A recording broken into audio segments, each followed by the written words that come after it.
You are looking at an egg cell which is not yet joined with a sperm.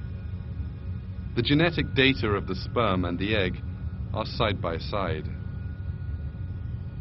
But one of the greatest miracles in the world is about to happen. Two sets of genetic information are about to mix with one another to form an entirely new human being. And union has happened. This first cell is called a zygote. It may be hard to believe, but inside this cell is all the information regarding a person as yet unborn.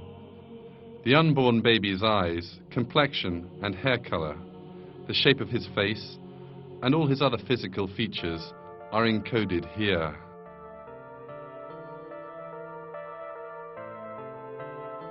And it's not just his appearance, but also his skeleton, internal organs, skin, veins, and even the shape and number of the blood cells circulating in those veins, and all the other details of his body that are determined here. Everything is determined and written in this cell. From a person's features at age 7 to his features at age 70.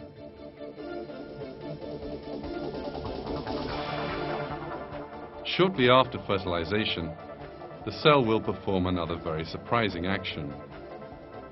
It divides and two new cells form. Then these cells divide again and become 4 cells. The construction of a new human being has now begun.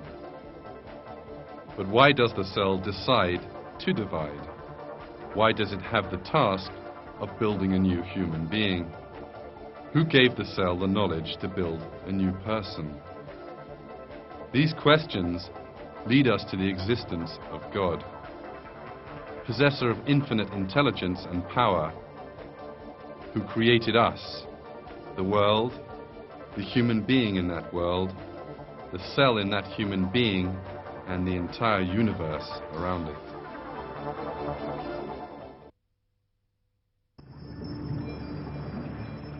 At this moment, you're seeing the journey inside the fallopian tube of the constantly dividing and multiplying cell. This collection of cells is known as a morula.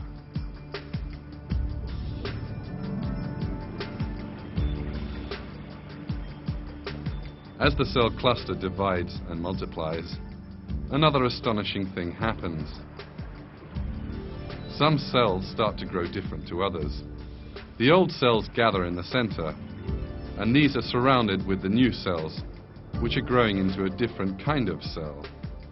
A short time later, the group of cells in the center will form the embryo. In other words, the first cells of the baby to be born. And the group of cells around these will form the placenta, which will nourish the embryo. Cells beginning to grow different from one another and deciding to form the embryo or the placenta is accepted by the world of science as a great miracle. There is a secret order which makes these cells do this.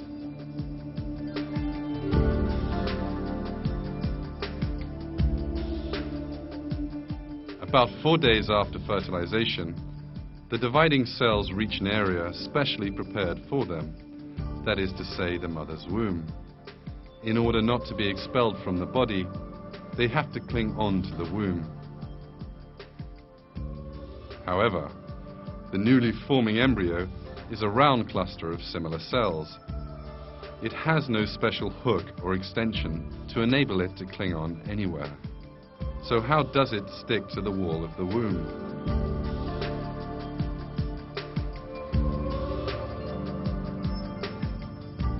This too has been taken into account. When these cells reach the wall of the mother's womb, a special system goes into operation. What you're now seeing is a cell cluster which has just reached the mother's womb, seen now under an electron microscope.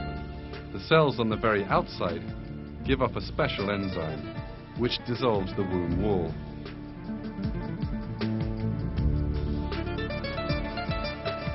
In this way, the cells cling tightly to the womb and avoid being expelled from the body. The presence of these cells, which are both in the right place and which release the necessary enzyme, once more reveals the perfection of creation. Thanks to this flawless creation, the cell cluster is buried in the wall of the womb.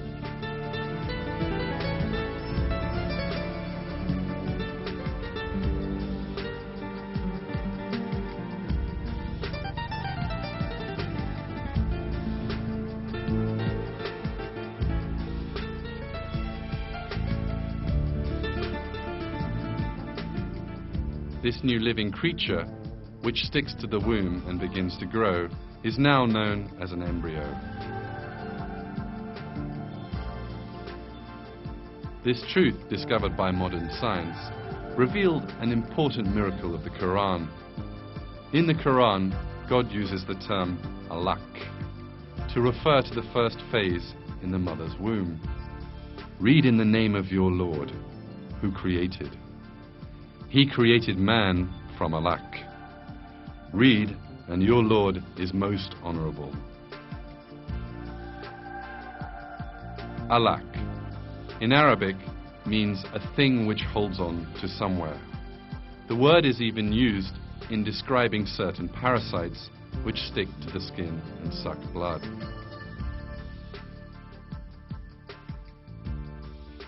In other words, in the Quran, which was revealed to us at a time when man's knowledge of biology was still very limited, a word is used which exactly describes the embryo in the mother's womb. This proves once more that the Quran is the word of God.